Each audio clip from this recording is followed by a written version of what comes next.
നമ്മൾ seat work ചെയ്യുമ്പോഴേ ചില ആളുകൾക്ക് സീറ്റ് ഇടുമ്പോൾ കാണാം അതിൻ്റെ ഈ കവറുണ്ടാവും സീറ്റിൽ. നല്ല സീറ്റുമ്പോൾ ഈ ഒരു കവറുണ്ടാവും. നമുക്ക് പെട്ടെന്ന് മനസ്സിലാവില്ല ഇതിന്മേൽ കവറുള്ളത്.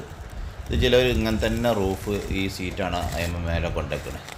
പിന്നെ ഈ മഴക്കാലമൊക്കെ വരുമ്പോൾ ഇതിങ്ങനെ വെയിൽ കാലമൊക്കെ വന്ന് ഇങ്ങനെ ഒന്ന് ഒരുമിച്ച് അതിൻ്റെ മഴക്കാലം വന്ന് അതിൻ്റെ ഉള്ളിൽ വെള്ളം കയറിയിട്ട് ഈ സീറ്റൊക്കെ കേടുവരാൻ കഴിയും. ഇങ്ങനെ അറിയാത്ത ആളുകൾക്ക് അറിയുന്നവരുണ്ടാവും കേട്ടോ. അപ്പോൾ ഇതിങ്ങനെ ഈ സീറ്റുമ്പോൾ ആദ്യം നമ്മൾ സീറ്റ് കൊണ്ടുവന്ന് ശ്രദ്ധിക്കുക. ഈ സീറ്റുമ്പോൾ അങ്ങനത്തെ ഒരു കവറുണ്ടെങ്കിൽ ആദ്യം നമ്മൾ നീക്കിയതിൻ്റെ ശേഷം നമ്മൾ സീറ്റ് എന്തിനാണോ സീറ്റ് ഇടുന്നത് അതിൽ ഇത് ഒഴിവാക്കുക.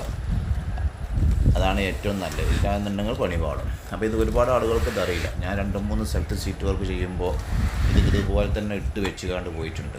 ഇത് കടലാസ് ഈ ഒരു പ്ലാസ്റ്റിക്കിൻ്റെ ഇത് ചീന്തിയിട്ടില്ല. അപ്പോൾ ഇതിങ്ങനെ ചെയ്ത് കഴിഞ്ഞാൽ നമുക്ക് ഏറ്റവും നല്ലതായിട്ടാണ്. എന്തിന് ഷെഡ് കെട്ടുകയാണെങ്കിലും വീടിന് സീറ്റ് ഇടുകയാണെങ്കിൽ നമുക്കൊരു പ്ലാസ്റ്റിക്കിൻ്റെ കോട്ടിങ് ഉണ്ട്. ആ ഒരു സീറ്റ് നല്ല ഒരു ഡാമേജ് സംഭവിക്കാതിരിക്കാൻ വേണ്ടിയിട്ടാണ് ഇതൊക്കെ ക്രാച്ചൊക്കെ വീഴാതിരിക്കാൻ വേണ്ടിയിട്ടാണ് ഈ ഒരു പ്ലാസ്റ്റിക്കിൻ്റെ സീറ്റ് പതിപ്പിക്കണം. അപ്പോൾ അങ്ങനെയൊക്കെ ഇത് ഒഴിവാക്കിയിട്ട് സീറ്റ് ഇടുകയാണ് ഏറ്റവും നല്ലത്. ഞാനത് പറയാൻ കാരണം എന്താ വെച്ചാൽ ഞാൻ 2-3 സ്ഥലത്ത് ഇങ്ങനെ ചെന്നപ്പോൾ സീറ്റ് വർക്കിൻ്റെ ഇത് നോക്കിയപ്പോൾ ആ സീറ്റ് മൊത്തതൊന്നും ഊരിയിട്ടില്ല, അതിൻ്റെ പേപ്പറുകളൊന്നും ഊരിയിട്ടില്ല. ഇതറിയാത്ത ആളുകളുണ്ടാവും. അതുകൊണ്ടാണ് ഞാൻ ഒരു വീഡിയോ ചെയ്യണത് കേട്ടോ. അപ്പോൾ ഉപകാരപ്പെട്ടാൽ എല്ലാവർക്കും ഒന്ന് വീഡിയോ ഒന്ന് സെൻഡ് ചെയ്ത് കൊടുക്കുക.